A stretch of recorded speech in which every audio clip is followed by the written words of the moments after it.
मित्रों, फेस का अर्थ होता है कि जो अपने को मैं मानता है या जो अपने को शरीर मानता है, अब वो उस शरीर के भीतर से किसी एक हिस्से को, एक भाग को बताता है कि यह मेरा रूप है।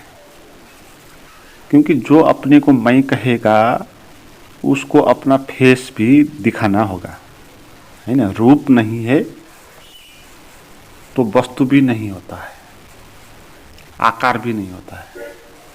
तो मैं अपने को घोषणा करता है कि हूँ, शरीर हूँ, तो फिर उसको इस शरीर को अपना रूप मानना होगा। इसलिए ये शरीर उसका रूप है। ये शरीर मैं का चेहरा हो जाता है। मगर इसमें इल्यूजन ये होगा कि आप किस भाग को मानेंगे कि यह मेरा रूप है। पूरे ही शरीर को तो आप स्वीकारेंगे नहीं, क्योंकि आपके शरीर के भीतर बहुत सारे ऐसे भी हिस्से होंगे जो उपेक्षित है, घृणित है, निंदित है। जैसे मलमूत्र हो आपके भीतर होगा, आपके भीतर जननेंद्रिय होंगे, तो उन हिस्सों को हम नहीं कहेंगे कि ये मैं हूँ, ये मेरा रूप है। मगर तर्कशास्त्र के हिसाब से अगर आप शरीर हो तो पूरा शरीर ही आपका रूप है, होना चाहिए। तो मलमूत्र भी आप होना चाहिए, जननेंद्रिय भी आप होना चाहिए। मगर अपने मुँह को ही हम अपना चेहरा मानेंगे। जैसे किसी पेड़ ने अपने को माना कि पहले मैं हूँ, और भीतर से अपने शरीर के भीतर से वो सोचने लगी कि वो है तो उसका रूप क्या है। तो वो पेड़ अपने भीतर से देखने लगा और मानने लगा कि यह कांड मैं हूँ, या ये शाखा मैं हूँ, या पत्ता मैं हूँ। और पेड़ कैसे जाने कि उसका रियल फेस क्या है, किस बिंदु को माने कि वो उसका फेस है। ये किसी शाख को माने या किसी पत्ते को माने। इसी तरह हम भी अपने भीतर से अपने को मैं खड़ा करते हैं और भीतर से ही शरीर के किसी एक भाग को अपना रूप मानते हैं। तो ये इल्यूजन है, किसी एक हिस्से को ही मानेंगे ना हम, पूरे ही तो हम स्वीकार नहीं करेंगे।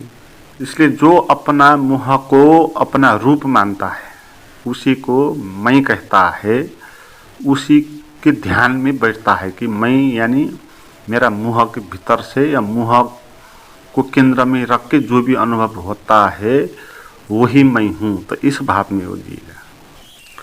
मगर ये एक मान्यता है, कल्पना है, क्योंकि शरीर के सभी हिस्सों को हम मैं मान नहीं सकते, क्योंकि दूसरे के साथ ये बात घृणित जैसी लगती है। जैसे हम अपने को जननेंद्रिय हूँ नहीं कहेंगे दूसरे के आगे, उसको तो हम छिपाएंगे। मुँह को हम छिपाएंगे नहीं, मुँह को हम दिखाएंगे। असल में आदमी का अर्थ ही मुँह हो गया है। तो मुँह को ही केंद्र में रखने का इल्यूजन कैसे पैदा हो गया, क्योंकि मुँह में सभी कुछ इंद्रियां मुँह के भाग में है ना। शरीर के जो 5 इंद्रियां होती हैं वो सभी कुछ मुँह में है। जैसे आँख इसी में है, कान इसी में है, त्वचा भी इसी में है, नाक भी इसी में है, और जीवा टेस्ट भी इसी में है। 5 इंद्रियां होते हैं तो सभी के केंद्र यहीं पर है। तो मुँह शरीर में ऐसा एक हिस्सा है जहाँ द्वार होता है, जहाँ से चीज़ें बाहर से भीतर प्रवेश करती है, भीतर से बाहर जाती है।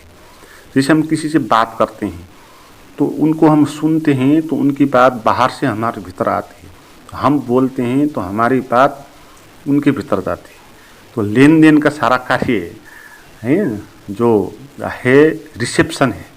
हमारा मुँह हमारा शरीर का रिसेप्शन है।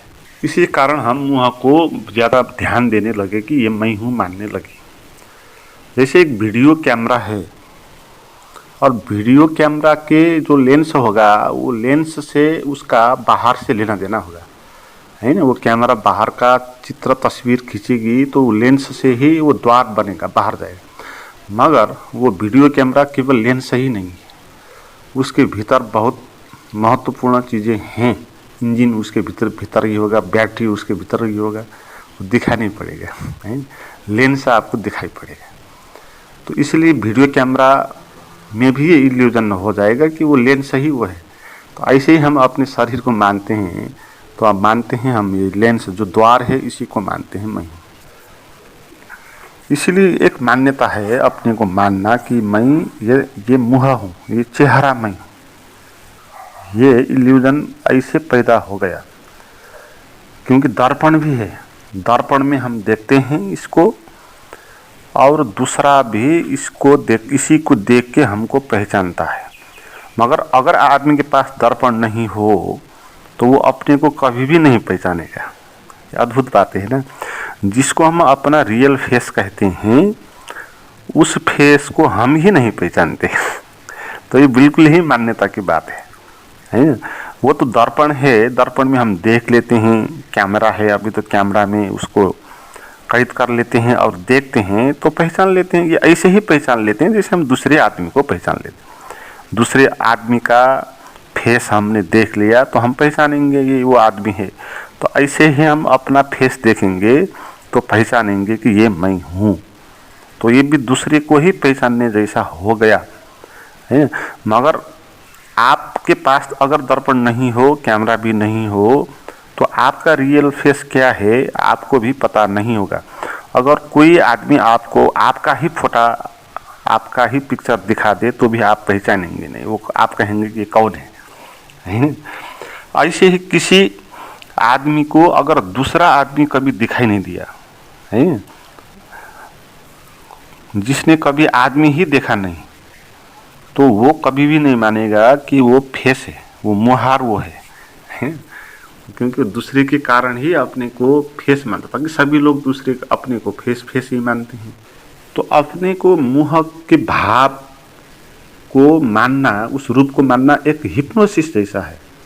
हम हिप्नोटाइज हो गए क्योंकि हमने बहुत बार मान के आए हैं और सम्मोहित हो गए हम इसे। जो बात हम बहुत बार मानते हैं वो असत्य भी सत्य जैसा लग जाता है और हम उसके जाल में आ जाते हैं। इसलिए लोग अपने मुँह के केंद्र में जीते हैं और जो ज़्यादा अपने मुँह के केंद्र में जिएगा वो लोग पागल हो जाते हैं। ऐसे बहुत लोग पागल हो जाते हैं मुँह के भाव के द्वारा है। वो मुँह को अगर उसका मुँह अच्छा नहीं है और लोग हंसते हैं तो फिर उसके भीतर ये हीनताबोध पैदा होगा कि मैं असुंदर हूँ है। तो अपना मुँह को सुंदर बनाने के लिए वो कोशिश करेगा है ना। और अपने मुँह को भीतर से अपने को जीवंत दिखाने के लिए, सुंदर दिखाने के लिए मुँह के भीतर के भावों को चेंज करने की प्रयास करेगा। मुँह के भाव को वो संघर्ष करेगा। असुंदर है तो उसके विरुद्ध वो संघर्ष करेगा। इसके कारण उसका मुँह विकृत भी हो जाता है। इसलिए आप देखें ना, लोग जैसे चिंतन करते हैं उनका उसी अनुसार का मुँह हो जाता है। उसकी आँख ऐसे हो जाती है, उसकी गाल ऐसे हो जाती है, तो एक रूप प्रकट हो जाता है। मुँह के कारण उसका चेहरा, उसका अदृश्य जो रूप है, छाया है, वो दिखाई पड़ जाती है। तो अगर आप शरीर हो तो आपको पूरे शरीर को ही मानना होगा कि वो आप हो, केवल मुँह ही आप नहीं हो। क्योंकि तर्कशास्त्र के हिसाब से आप किसी चीज़ को मैं मानते हो तो जितना वो चीज़ होगा वो सभी कुछ आप ही होगा है। तो आपका अर्थ है, आपके मैं का अर्थ है आपका मुँह भी, आपका जननेंद्रिय भी, आपका मलमूत्र भी, ये सभी कुछ आप हो। और जननेंद्रिय सभी हम होते हैं। हम जननेंद्रिय के केंद्र पर भी जीते हैं और बहुत बार हम शरीर के जननेंद्रियों को अपना फेस मानकर भी जीते हैं। जब आपका जननेंद्रिय सक्रिय हो जाता है, उस पर आपका ध्यान चले जाता है, तो एकदम से आपका ध्यान आपका मुँह से जननेंद्रिय के पास चले जाता है। तो आप भूल जाते हो कि आप वो मुँह हो, वो फेस आप हो। आपको ये लगेगा कि आप जननेंद्रिय भी हो और जननेंद्रिय सक्रिय हो रहा है, खड़ा भी हो रहा है, तो वो जीवंत जैसा भी है। तो हम एकदम से शरीर के भीतर के किसी भी हिस्से को मान सकते हैं कि वो मैं है या केंद्र है, तो उसके साथ हम चिपक सकते हैं, मुँह के साथ ही नहीं। मगर ज़्यादा मुँह के साथ हम चिपकेंगे क्योंकि इसके साथ हम ज़्यादा सम्मोहित हो गए। तो फिर आपका रियल फेस क्या है? तो इसमें ये समझना है कि आपका हमारा किसी का भी फेस नहीं होता है। हर एक वस्तु का स्वभाव होता है शून्य, है ना। हर एक वस्तु का आत्मा, आत्मा का अर्थ होता है उसका निजपन, उसका स्वभाव। हर एक वस्तु का स्वभाव होता है शून्य। अगर शून्य होता है तो शून्य का कोई रूप नहीं हो सकता, क्योंकि शून्य कोई आकार नहीं है ना, वो कोई नाम नहीं है। अगर कोई नाम नहीं है तो उसका रूप भी नहीं हो सकता। इसलिए मैं हूँ ये एक मान्यता है। इसी मान्यता से हमने मान लिया कि ये शरीर मैं हूँ। जैसे पहले मैंने कहा, अगर मैं हूँ कहना है तो आपको ये भी कहना होगा कि मैं शरीर हूँ, है ना। फिर आप शरीर हूँ कहेंगे तो फिर आप कहेंगे कि इसमें भी ये मुँह मैं हूँ, है ना। तो मूल इल्यूजन ये नहीं है कि आप फेस हो, आप मुँह हो। मूल इल्यूजन ये है कि आप मानते हो आप शरीर हो। तो शरीर पहला इल्यूजन है, उसके बाद मुँह का इल्यूजन है। तो उससे भी पहला इल्यूजन है कि मैं हूँ, इस बात को मानना। क्योंकि मैं एक मान्यता होती है, हमारा स्वभाव नहीं होता है। जैसे आप आंख बंद करके बैठ जाएं और शांत हो जाएं तो आपके भीतर ना कुछ बचेगा, कुछ चीज नहीं बचेगा। आप अंधकार में चले जाएंगे, शून्य में आप चले जाएंगे, तो शून्य का आपको अनुभव होगा। तो वहाँ आप जानेंगे कि आप इस शरीर से भिन्न हो गए हो। इस शरीर से आपका लेना देना कोई नहीं, ना आप इस शरीर के मुँह हो, ना आप इस शरीर के जन्नेन्द्रिय हो, या इस शरीर के पूरे ही भाग आप हो। ये तो मान्यता थी कि मैं शरीर हूँ, क्योंकि मैंने मैं कह दिया था और अपना चेहरा दिखाने के लिए शरीर के साथ में चिपक गया था। मगर मैं होता है कि नहीं, ये बात शांत होकर आंख बंद करके भीतर जाकर देखा कि मैं कहीं पाया ही नहीं, है ना। मैं कहीं होता ही नहीं तो उसका चेहरा भी नहीं होगा, है। इसलिए हमारा कोई भी चेहरा नहीं होता। क्योंकि अगर चेहरा हमारा होता तो हम वस्तु हो जाते, क्योंकि चेहरा वस्तु का होता है, रूप वस्तु का होता है, भौतिक पदार्थ का होता है। आत्मा भौतिक पदार्थ नहीं है, वो अभौतिक है, वो शून्य है। और शून्य का कोई भी, या पूर्ण का आप जो कुछ भी कहें, पूर्ण का भी रूप नहीं होगा, शून्य का भी नहीं होगा।